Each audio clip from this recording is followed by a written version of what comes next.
story time. Today I'll be reading you a story about fairies. This one is called Fairy Science. So here we are. Esther does not believe in magic. This is unusual because Esther is a fairy, and fairies are all about magic.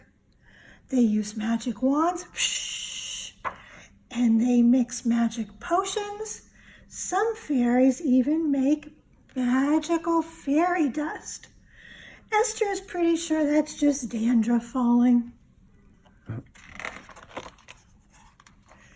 She is the only fairy in Pixieville that believes in science. Esther prefers facts, data, and hard evidence to wishing on stars. Unfortunately, the only thing they teach in fairy school is magic. Class is very frustrating for Esther, and this is Miss Pelly Petal teaching, and she is saying fairies were born when a drop of rain passed through a rainbow and landed on a flower bed.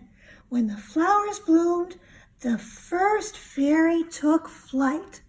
But what Esther is saying, as you can see from this chart, it's most likely that fairies as a species evolved in response to influences such as environment and thus diet.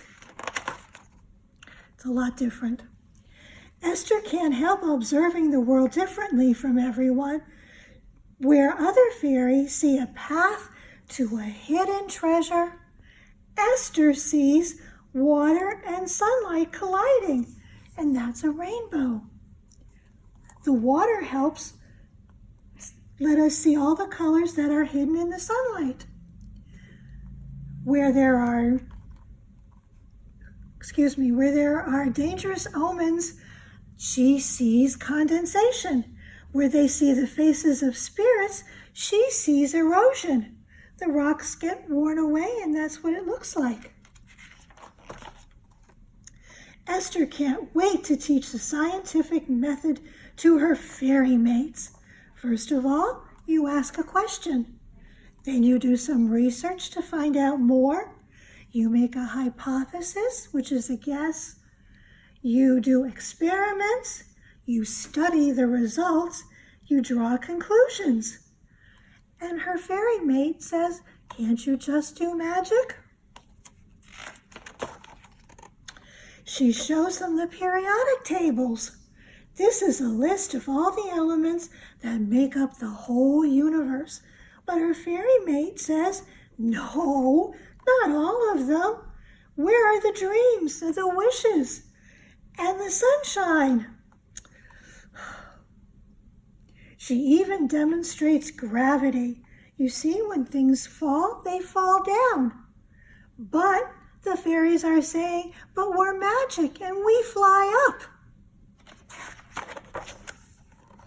They just don't get it. That this is definitely gravity. You see, the leaves are falling from the trees. But there is definitely something wrong with this tree. It's wilting. The fairies do their best to help cast spells. "Alakazoo," says one. Another one makes magic talismans. And then they even do a mystical moonlight dance. But nothing works. The tree keeps wilting.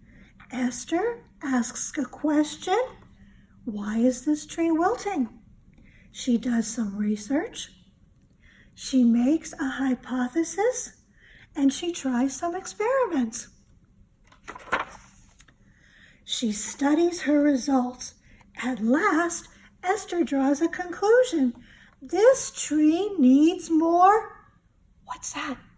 Sunlight! Look at where that poor little tree is, with all those big trees above it. It's not getting enough sunlight.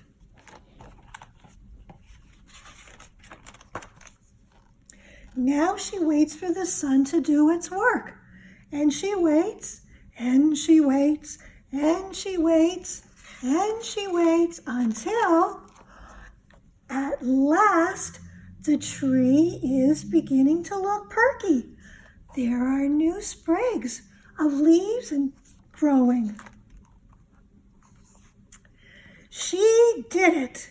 Esther has proven the power of science, but her fairy mates think Miss Pelly Petal did it. Magic saved the tree. She might not have changed the other fairies' minds. Hip hip hooray, sigh! But Esther has inspired some questions. How did you do that? Can you teach us science? And that's where every good scientist starts, with the questions. And this is now Esther's laboratory. Now at the back of this book, we have Esther's sunbeam experiment. We'll be putting that in your takeaway bag this week. Plus, we have some fairy yoga for you to try. Doesn't that look like fun? And we have some magic sparkle. It's magic fairy sparkle dust for you to make at home. And I'll just tell you what's in here. It's very simple. There's water, different kinds of glitter, and a clean jar that you can put this in. There are other recipes on the internet. If you want to do something a little bit more involved, you can do that, but we'll have the recipe for this with your take-home stuff.